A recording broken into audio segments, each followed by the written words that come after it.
Muy buenos días, familia. Hoy continuamos con nuestro estudio del libro de Mateo. Y hoy vamos a ver la parábola de los talentos. Una de las parábolas más largas que ha contado Jesús, pero a su vez una de las parábolas que también se ha confundido en cuanto a interpretación. Veamos entonces el libro de Mateo, capítulo 25, verso 14 en adelante. Dice: porque el reino de los cielos es como un hombre que, yéndose lejos, llamó a sus siervos y les entregó sus bienes. A uno dio 5 talentos, y a otro 2, y a otro 1, a cada uno conforme a su capacidad, y luego se fue lejos. Y el que había recibido 5 talentos fue y negoció con ellos, y ganó otros 5 talentos. Asimismo, el que había recibido 2 ganó también otros 2. Pero el que había recibido 1 fue y cavó en la tierra y escondió el dinero de su señor. Después de mucho tiempo vino el señor de aquellos siervos y arregló cuenta con ellos. Y llegando el que había recibido 5 talentos, trajo otros 5 talentos diciendo: Señor, 5 talentos me entregaste, aquí tienes, he ganado otros 5 talentos sobre ellos. Y su señor le dijo: bien, buen siervo y fiel, sobre poco has sido fiel, sobre mucho te pondré, entra en el gozo de tu señor. Llegando también el que había recibido 2 talentos, dijo: Señor, 2 talentos me entregaste, aquí tienes, he ganado otros 2 talentos sobre ellos. Su señor le dijo: bien, buen siervo y fiel, sobre poco has sido fiel, sobre mucho te pondré, entra en el gozo de tu señor.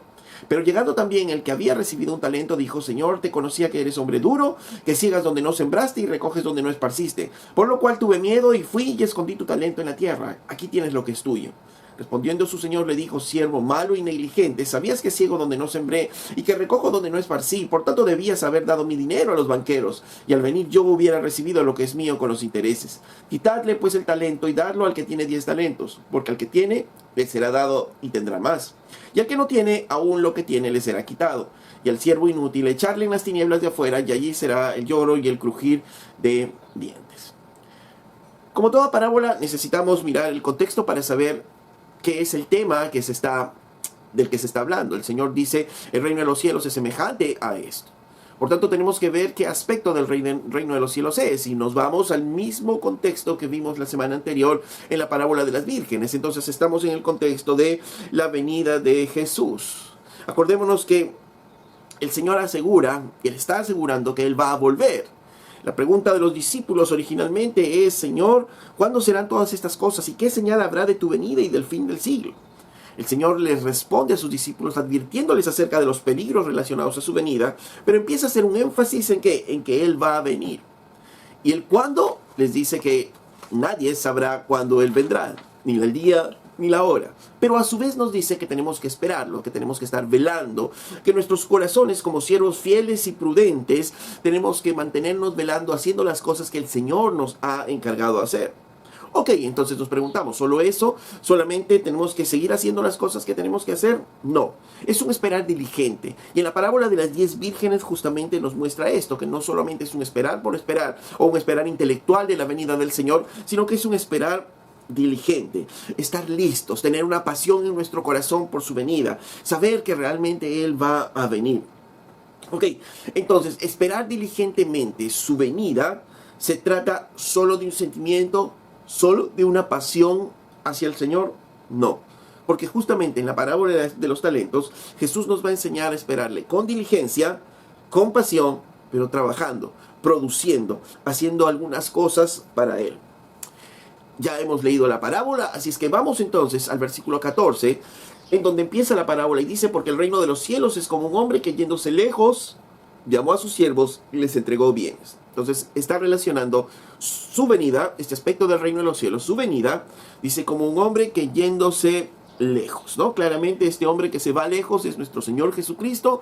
Él, después de la cruz, después que fue crucificado, se fue a los cielos y Él prometió que Él iba a volver, ¿no? Entonces claramente vemos que este hombre que se va lejos, este Señor que se va lejos, es nuestro Señor Jesucristo. Ahora, yéndose, dice, lejos, llamó a sus siervos y les entregó sus bienes. Esto es importante poder tener en cuenta que era la costumbre de este tiempo. Muchas veces la costumbre de este tiempo era que cuando el amo o el señor de una casa salía, dejaba en custodia o dejaba como administradores a sus siervos o a su siervo de más confianza, el más querido, al cual lo trataba casi como un miembro de la familia y al cual le deja sus bienes para que éste los administre mientras que venga su señor.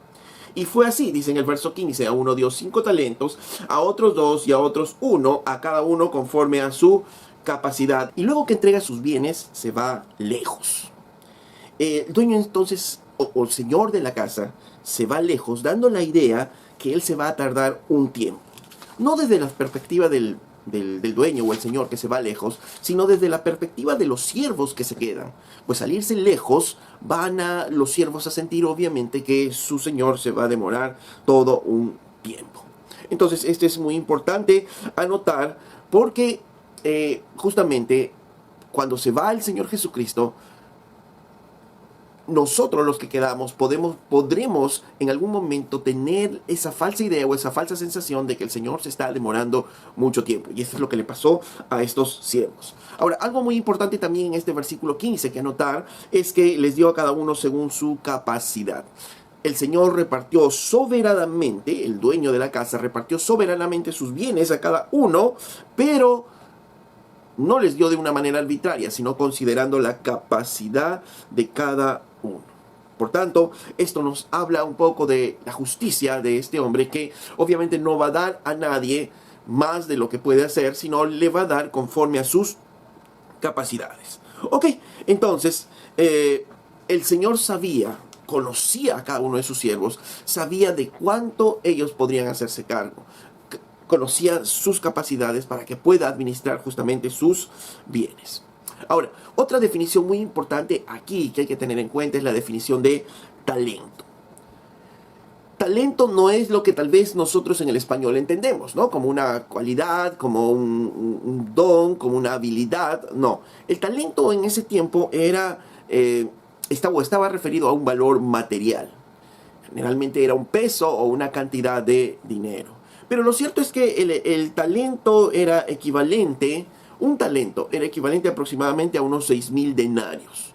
Y si recordamos, el denario era el sueldo de un trabajador, de un jornal, de un día, ¿no?, de trabajo, ese era el sueldo. Entonces, si hacemos nuestras conversiones, un talento equivalía aproximadamente a 16 años de trabajo de un jornalero. Entonces, miren, imagínense, el señor de la casa les dio a uno, dice, 5 talentos, a otro 2 talentos y a otro 1 talento. Entonces, el equivalente de 5 talentos era el equivalente a 30,000 denarios o 82 años de trabajo. El equivalente de 2 talentos era 12,000 denarios o el equivalente a 32 años de trabajo. Y el de 1 talento, como volvíamos a decir, es de 6,000 denarios o 16 años de trabajo. El talento, entonces, aquí, vuelvo a repetir, no habla de una habilidad, sino habla de un dinero. Por eso es que dice en el verso 14, al final, dice que él le entregó sus bienes, ¿no? Ahora, ¿qué tanto de este dinero? Miren, imagínense, ¿qué tanto de sus bienes le entregó? Esta cantidad de dinero como parte de sus bienes. Y esto nos hace ver algo importante, nos hace ver la confianza que el señor de la casa tenía con estos siervos. La confianza que tenía para poder entregarles estos bienes. Aún al que le entregó le entregó 1 talento, ya era un bien mayor. ¿Por qué? Porque 1 talento era el equivalente a 6,000 denarios o 16 años de trabajo. Y eso obviamente implicaba un gran dinero sobre sus bienes.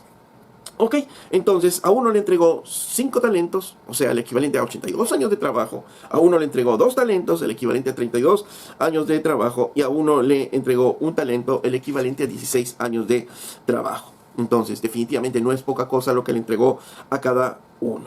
Ahora, ¿cuál fue la actitud de los siervos cuando reciben estos talentos? Cuando reciben estos bienes, este dinero. Nos dice el verso 16, y el que había recibido 5 talentos fue y negoció con ellos y ganó otros 5 talentos. Asimismo, el que había recibido 2 ganó también otros 2 talentos, ¿no? Y esta es justamente la actitud de estos siervos, a los cuales, como vamos a ver después, el Señor les califica como buenos siervos. Una vez que recibieron estos bienes, esta gran cantidad de dinero, supieron que su señor se iría y que se irían muy lejos. Y obviamente, si se va muy lejos, no sabrían exactamente cuándo vendría. Solo sabrían que probablemente se demoraría. ¿Pero qué hicieron ellos? Inmediatamente que recibieron estos talentos, se pusieron a trabajar con ellos. Se pusieron a trabajar con lo que su señor les había dado y empezaron a reproducirlo. E hicieron que estos talentos rindieran mucho más. Ahora, ¿para quién iba a ser toda esa ganancia? Y esa es también otra parte muy importante, para su señor. Porque cuando el Señor vuelve a rendir, a pedir la cuenta de lo que les había entregado, ellos le entregan. Esto nos diste y ahora esto es tuyo, esto te lo entregamos. Ellos sabían que todo el rendimiento de sus talentos finalmente también era de su Señor. Entonces, ¿para quién iba a hacer todo ese trabajo? Para su Señor. La mente de ellos probablemente era: esto es de mi Señor y yo lo voy a trabajar para mi Señor. Esto me lo ha dado mi Señor y es para mi Señor, y para mi Señor será todos los frutos de este trabajo. En la mente de ellos probablemente esté: nada de lo que tengo es mío, nada me pertenece, todo le pertenece a mi Señor. Y esa fue la actitud justamente de estos dos primeros siervos. Verso 18 dice: pero el que había recibido uno fue y cavó en la tierra y escondió el dinero de su señor. ¿Cuál fue la actitud de este siervo? Dice que tomó el dinero, tomó los bienes que el Señor le dio, que no era poca cosa, un talento, dice, cavó un hoyo y lo escondió. Ahora, esto también era algo común en ese tiempo. Personas que enterraban dinero, personas que enterraban tesoros, y por eso es que Jesús usó muchos ejemplos acerca de esto. Sin embargo, había un problema cuando se enterraba dinero o una cantidad así de dinero. Cuando se enterraba dinero y alguna otra persona lo encontraba, ese dinero era de esa persona. Yo ya no podía reclamar ese dinero porque yo ya lo enterré. Es más, como en este caso, si yo enterraba dinero que era de otra persona, esa otra persona no podía reclamarme a mí. ¿Por qué?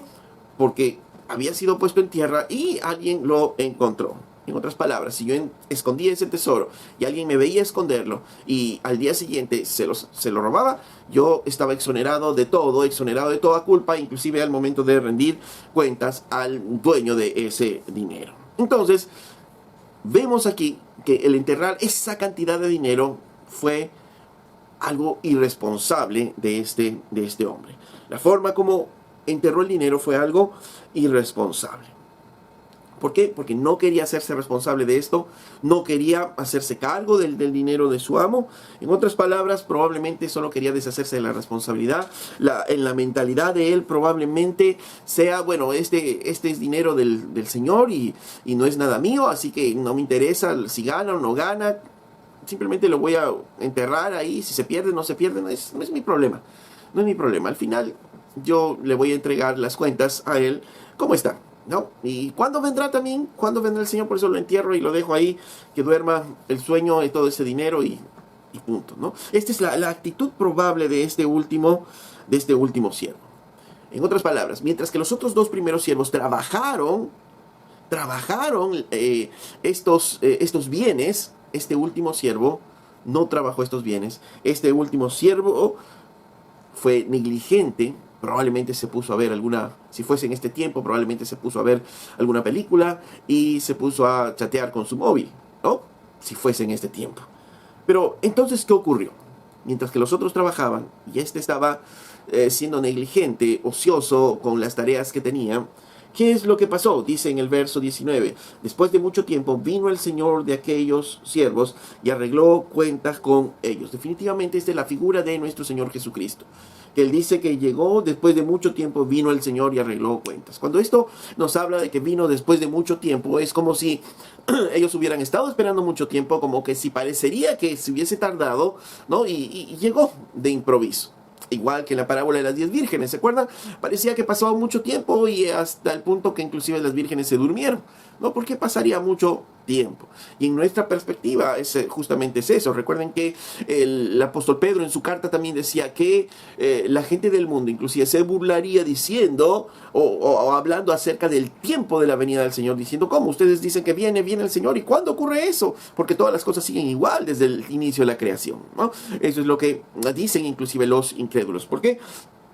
Porque no creen que su Señor va a venir, pero el Señor Jesucristo va a venir, y a veces a nuestra perspectiva podemos pensar de que se está demorando mucho, ¿no? Entonces aquí nos habla claramente de nuestro Señor Jesucristo, que Él, habiéndose ido, Él va a volver, ¿no?, cuando menos se lo espera. Ok, dice entonces que después de mucho tiempo, en el verso 19, vino el Señor de aquellos siervos y arregló cuenta con ellos. Jesucristo va a venir, ¿para qué? Para arreglar cuentas. A veces pensamos que la vida cristiana terminó aquí. y más no hay nada que hacer, ya obtuvimos la gracia de ser salvos por Jesucristo y aquí todo quedó. No, el Señor va a venir para arreglar cuentas con nosotros. El Señor va a venir para arreglar cuentas con el mundo mismo. El Señor Jesús vino a la tierra, predicó su palabra, murió en la cruz, se fue a los cielos y Él va a volver para arreglar cuentas. Él va a volver para el día del juicio, ¿no? Como habíamos dicho, las 10 vírgenes también nos grafican esto, ¿no? Va a llegar el esposo en un momento y la puerta se va a cerrar. Y después de eso, el juicio, ¿no? El banquete para aquellos que están adentro y el juicio para aquellos que se quedan afuera. De la misma manera también aquí, ¿no? El Señor nos dice que vino y pidió cuentas de todo lo que habían actuado. Verso 20 entonces dice, llegando el que había recibido 5 talentos, trajo otros 5 talentos diciendo, Señor, 5 talentos me entregaste, aquí tienes, he ganado otros 5 talentos sobre ellos. Ahora se imaginan cuánto tiempo tardó el Señor, no nos dice exactamente, pero se imaginan la cantidad de dinero, 82 años de trabajo, este hombre recibió y multiplicó, dice, otros 5 talentos, o sea, otros 80 años de trabajo le entrega a su Señor. Miren, este hombre tranquilamente pudo haber dicho, bueno, 5 talentos me entregaste y aquí te entrego 3 más y me guardo 2. No, pero es que el corazón de este hombre, para con su Señor era un corazón fiel, era un corazón leal y decía, 5 me entregaste, Señor, aquí mira, he trabajado duro y te voy a entregar 5 más a ti. Entonces, ¿cuál fue la actitud del segundo siervo? El segundo siervo también dice en el verso 22, llegando también el que había recibido 2 talentos, dijo, Señor, 2 talentos me entregaste, aquí tienes, he ganado otros 2 talentos sobre ellos. La actitud de estos 2 primeros siervos es la misma. La mentalidad de estos 2 primeros es la misma. Tú me diste estos talentos, 5 talentos o 2 talentos, pero que nosotros hicimos, trabajamos duro en todo este tiempo que tú aparentemente te demorabas, en todo este tiempo que tú te fuiste lejos. Trabajamos duro, Señor, y aquí, ahora que vienes tú, te entregamos nosotros también. Uno 5 talentos y el otro le entregó 2 talentos. ¿Cuál fue la respuesta del Señor para con ellos? Dice en el verso 21, y su Señor le dijo, bien, buen siervo y fiel, sobre poco has sido fiel, sobre mucho te pondré, entra en el gozo de tu Señor. Entonces la respuesta del dueño de casa, del Señor de la casa, que es un elogio a su primer siervo. Y le dice, bien, buen siervo y fiel, lo califica así, como buen siervo y como un siervo fiel. Y le dice, sobre poco has sido fiel. Miren, lo que le ha dado a este hombre, al final de los tiempos, el Señor lo considera poco. Porque dice, le va a dar mucho, mucho más.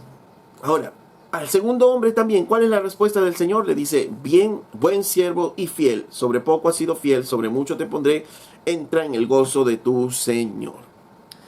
El Señor los reconoció a ambos, aceptó lo que ellos habían hecho, y es como si Él hubiera estado esperando eso, y les dice, bien, buenos siervos. Luego los cataloga como siervos fieles, ¿no? A ellos, y es más, les dice, bien, buen siervo y fiel. En lo poco has sido fiel, en lo poco que se te dio, has sido fiel, sobre mucho te pondré. Y esto nos habla de, si tuvieron una responsabilidad X, ahora dice, como premio les va a dar una responsabilidad mayor todavía sobre algo más. Y esa es la idea, ¿no? El Señor viene, los encuentra muy bien. Ok, en la responsabilidad que te di, fuiste fiel, fuiste bueno. Entonces, a la hora de ajustar cuentas, vas a ser responsable de mucho, mucho más todavía. Sobre mucho te pondré. Pero el premio mayor, ¿qué es? El premio mayor es que, ven, entra y gózate en tu Señor, ¿no? Porque le dice, entra en el gozo de tu Señor. Goza, disfruta en tu Señor, ¿no? Y tendrás gozo abundante en Él, porque en su presencia hay plenitud de gozo. Ahora, esta actitud y este premio es igual en el que recibió 5 talentos y en el que lo multiplicó 5 veces más, y en el que recibió 2 y lo multiplicó también como 2 talentos más. Ahora, ¿por qué el Señor no premia más al que, si bien cierto, recibió 5, lo multiplicó a 5, en que cambio el que recibió 2, multiplicó a 2? Teóricamente el que recibió 5 le está dando 3 talentos más que el otro que recibió solo 2. ¿Por qué? Porque Dios no está premiando o no está buscando las cantidades, sino Dios está buscando ¿qué? O premiando ¿qué? La felicidad, la fidelidad, la lealtad. cuán fieles son estos hombres para con su Señor. ¿Por qué decimos esto? Porque el Señor no hizo diferencia en cuanto a las cantidades, porque Él mismo les dio conforme a sus capacidades. Entonces ellos sabían que sus capacidades, les dio conforme a sus capacidades a cada uno de ellos, y conforme a sus capacidades ellos recibieron y ellos también lo multiplicaron. ¿Ok? Entonces el Señor que les dejó, ahí estos talentos, esperaba que estos talentos rindieran fruto y rindieran frutos para su gloria. Pero algo muy importante que ellos mencionan y que ellos reconocen es que todo lo que les dio fue de la mano de su Señor.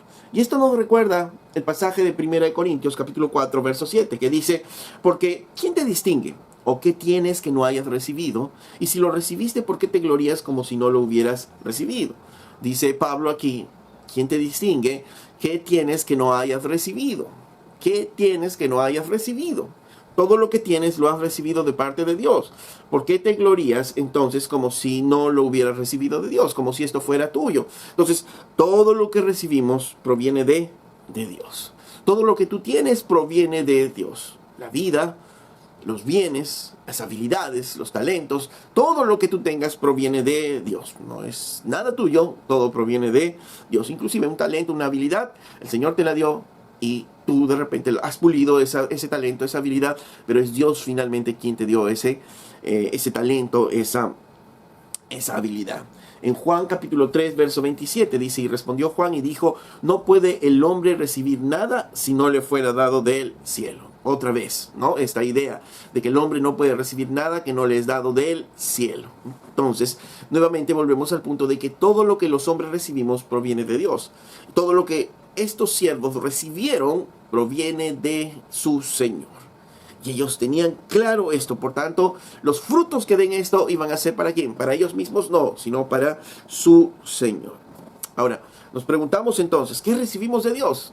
Como decíamos hace un rato, recibimos la vida, recibimos nuestro intelecto, recibimos nuestro cuerpo, recibimos nuestras habilidades, recibimos nuestra familia, recibimos nuestro trabajo. Todo lo que tenemos lo hemos recibido de Dios y todo eso es valioso. Y recibimos un gran tesoro de Dios. Comenzando por nuestra vida, miren esa comparación. El Señor hace una comparación y dice: le dio un talento. Aparentemente parecería solo un talento, muy poco, pero significaba ¿cuánto? 16 años de trabajo. Y eso era un montón. Por tanto, aún alguien pueda considerar que Dios te dio muy poco, pero si ya tienes vida, ya es algo grande que Dios te dio. Si en esa vida te concede el Señor salud, se multiplica mucho más lo que el Señor te ha dado. Ahora, te ha dado una familia, se multiplica muchísimo más. Te ha dado un intelecto, puedes tú estudiar algo, te ha dado mucho más. Ahora, sobre ello, el Señor te ha dado alguna habilidad, eso es mucho más valioso. Ahora, de repente creciste, ya tienes mayor edad y tienes ahora una familia. Un esposo, una esposa, unos hijos, eso es mucho más. Tienes trabajo, mucho más, y va creciendo más. Tienes un ministerio de repente en la iglesia, mucho más. El Señor nos va dando y va añadiendo mucho más en nuestras vidas. Todo lo que hemos recibido viene de Dios. Claramente nos lo dice las Escrituras. Ok, entonces, ¿qué hace el siervo bueno y fiel con su vida mientras espera al Señor? Hace que su vida dé fruto para su Señor. Hace que su vida dé fruto para la gloria misma de Dios. En Colosenses capítulo 3, verso 23 dice: y todo lo que hagáis, hacedlo de corazón como para el Señor y no para los hombres, sabiendo que del Señor recibiréis la recompensa de la herencia, porque a Cristo el Señor servís. Otra vez más dice en este versículo: todo lo que hagáis, hacedlo de corazón como para el Señor, sabiendo que del Señor recibiréis la recompensa. Esto nos da la idea de que el Señor va a venir y nos va a pedir cuentas. ¿De qué? De toda nuestra vida, de todo lo que estamos haciendo. Por eso dice que todo lo que hagas, hazlo de corazón como para el Señor. Ya hemos muerto nuestras propias vidas. Ya no es para nosotros, sino todo es para el Señor. ¿Por qué? Porque cuando el Señor venga, ¿qué es lo que le vamos a presentar al Señor? ¿Qué vidas le vamos a presentar al Señor? Vamos a decirle: Señor, tú me diste esta vida con estas virtudes, también con estas limitaciones, con estos defectos, pero lo viví para ti. Mi vida fue para tu gloria. Si tuve esposa, diré tal vez al final, Señor, amé a mi esposa lo más que pude, tú lo sabes. Di mi mejor esfuerzo para poder amarla. Amé a mis hijos, cuidé a mis hijos, los eduqué en ti, en tu palabra, tú lo sabes. Di mi mejor esfuerzo. Fui fiel en mi iglesia local. Asistí a la mayor cantidad de reuniones que pude. Y estuve allí apoyando a mis hermanos, orando con mis hermanos y animándoles ahí a ellos cada domingo, cada viernes, cada martes que nos reuníamos ahí con ellos. Asimismo, prediqué el evangelio a todos cuanto pude, Señor. Tal vez no muchos se convirtieron, pero les prediqué a todos cuanto pude, Señor. Señor, también tú sabes que fui un buen trabajador, que he honrado a mis jefes en donde he estado. Y con respecto a las relaciones personales, tú sabes que perdoné, Señor, a todos los que me ofendieron. Oré aún por mis enemigos, Señor, y traté de vivir en paz con todos. Wow, esta es la vida que voy a ofrecer al Señor. Y esto es lo que justamente Pablo en 2 de Timoteo es lo que menciona en su carta. Dice, he peleado la buena batalla, he acabado la carrera, he guardado la fe. Por lo demás, me está guardada la corona de justicia, la cual me dará el Señor juez justo en aquel día, y no solo a mí, sino también a todos los que aman su venida. Nuevamente nos vuelve Pablo a relacionar con la venida del Señor, ¿no? Que tengamos en cuenta esto. Porque cuando tenemos en cuenta esto, entonces empezamos a vivir como para alguien que vamos a rendir cuentas. Y si vamos a rendir cuentas, vamos a vivir esa vida plena, como estamos diciendo aquí. Le vamos a presentar al Señor esa vida plena que hemos tenido.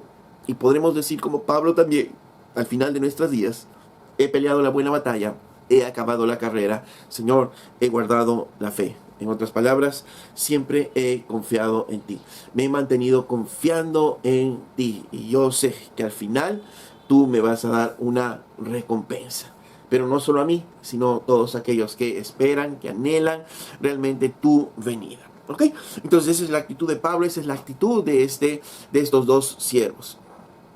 Pero tenemos un tercer siervo, ¿no? El cual veamos la actitud que tiene este tercer siervo. Ya vimos que escondió el dinero hizo un agujero en la tierra y escondió el dinero en tierra.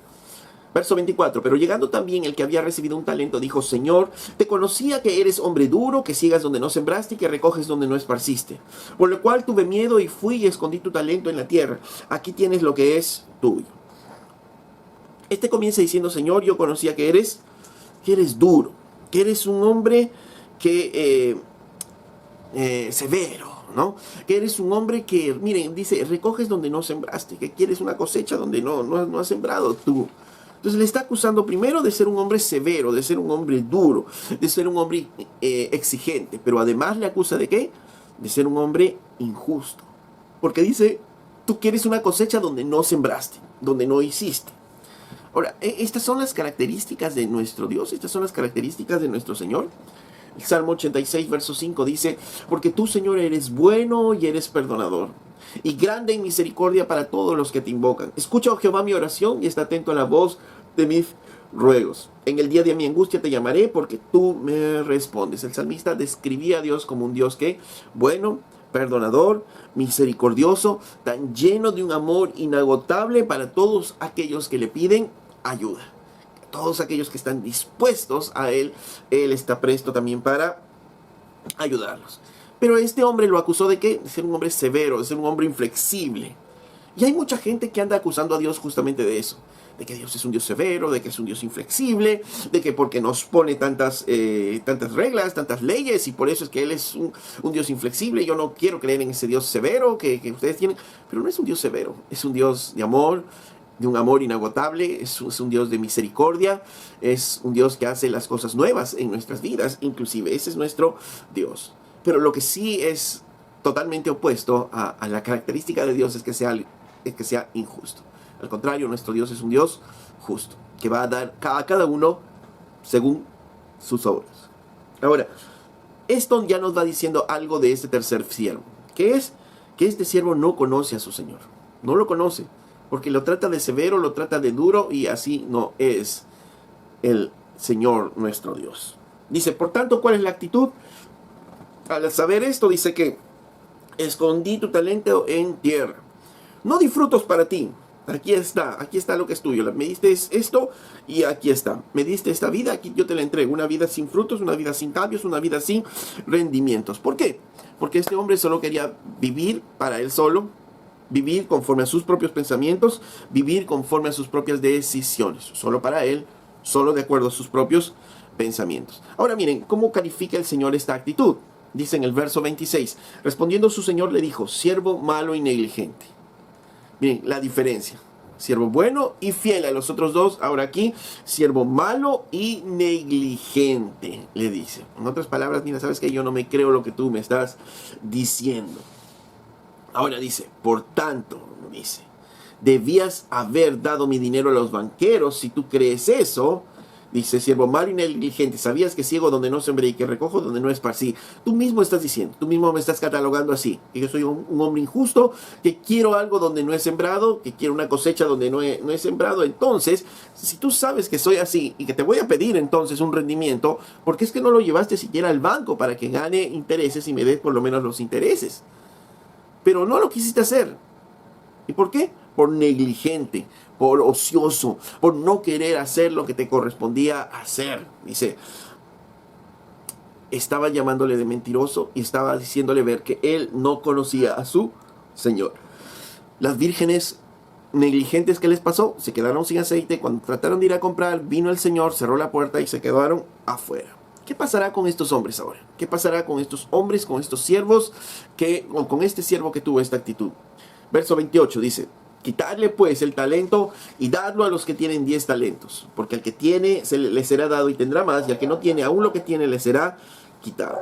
El que quiere aprovechar las ocasiones para obrar el bien que puede, que el Señor le permite hacer, suele ser castigado finalmente con la pena de no poder obrarlo después en la medida que quería. ¿Por qué?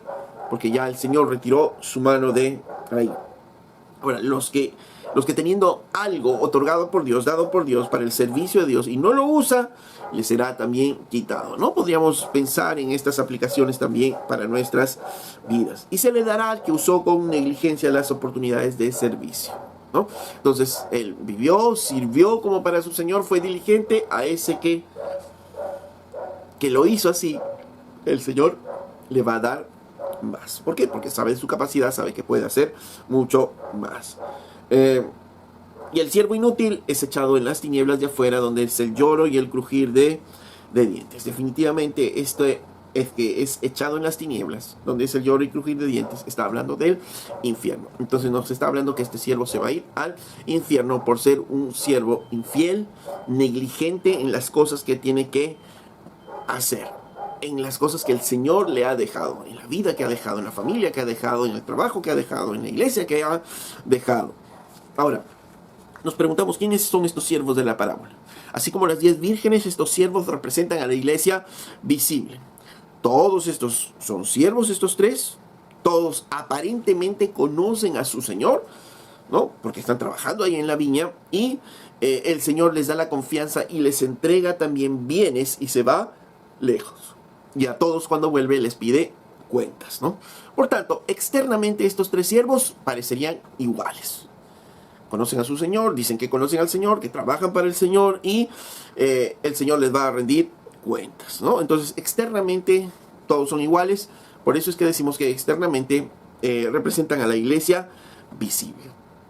Ahora, los siervos buenos y fieles representan realmente a los verdaderos creyentes, a los que saben que su Señor vendrá a pedir cuentas y que por amor a Él todo lo que recibieron lo harán producir, lo reproducirán, aprovecharán bien los tiempos, aprovecharán bien su vida, sus dones, sus talentos, su dinero, todo para poder darle la gloria a Dios, porque viven para servir y darle justamente la gloria a Dios. Pero el siervo malo representa a todos aquellos que estando en la iglesia creen que son del Señor, profesan conocer a Jesucristo, pero como lo vemos, tienen una vida no adecuada para el Señor. Viven como si no rindieran cuentas a nadie, viven para sí mismos, viven conforme a su propio criterio. Por eso es que decimos que este siervo representa a quienes en la iglesia que piensan que Cristo vino a quitarles solo la borrachera, las drogas, la pornografía, o sea, quitarle los malos hábitos y nada más. Porque Cristo no vino a eso, ¿no? Vino a darnos salvación de nuestros pecados. Pero no entienden además que el Señor nos salvó, ¿para qué? Para servirlo, para ponernos a su servicio. Y ese es el problema a veces de la iglesia, porque como iglesia a veces nosotros estamos predicando y diciendo a las personas, Cristo te va a bendecir, Cristo vino para bendecirte, si aquí tienes problemas, no te preocupes, Dios te va a dar la alegría, Dios va a dar la alegría en tu matrimonio, Dios va a dar la alegría en tu vida, solo tienes que esperar, confiar en Él, y le decimos al discurso que sí es cierto. Pero nos olvidamos también de decirles que hemos sido salvados. ¿Para qué? Para servirle a Él. Y vamos a encontrar justamente ese gozo y esa alegría también en poder servirle a Él. Los siervos que multiplican quisieron rendir estos frutos, recibieron elogios y premios. Pero elogios y premios ¿a qué? A la fidelidad, a la lealtad a su Señor. Pablo entregaría mucho a la iglesia seguramente.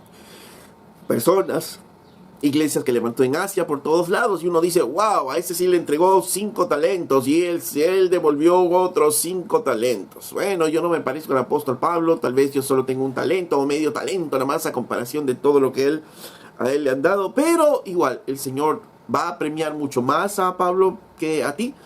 No, porque Él va a ver conforme a sus capacidades. El Señor le dio a Pablo lo que tenía que dar a Pablo, le dio a Pablito lo que tenía que darle a Pablito, le dio a César lo que tenía que darle a César.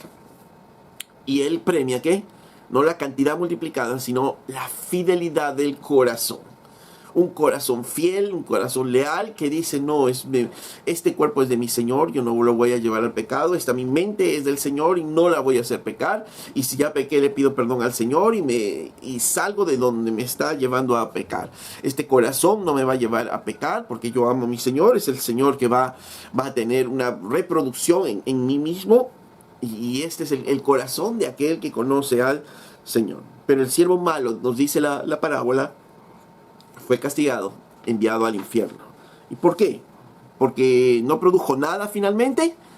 No, el énfasis no era en que no produjo nada, ¿no? Aunque el Señor esperaba que produzca justamente, y no solo que le entregue la vida así, no sea tan irresponsable en vivir la vida como quiere, no, sino en que al final aquel hombre que se comporta como este siervo es un hombre que no está esperando la venida del Señor realmente.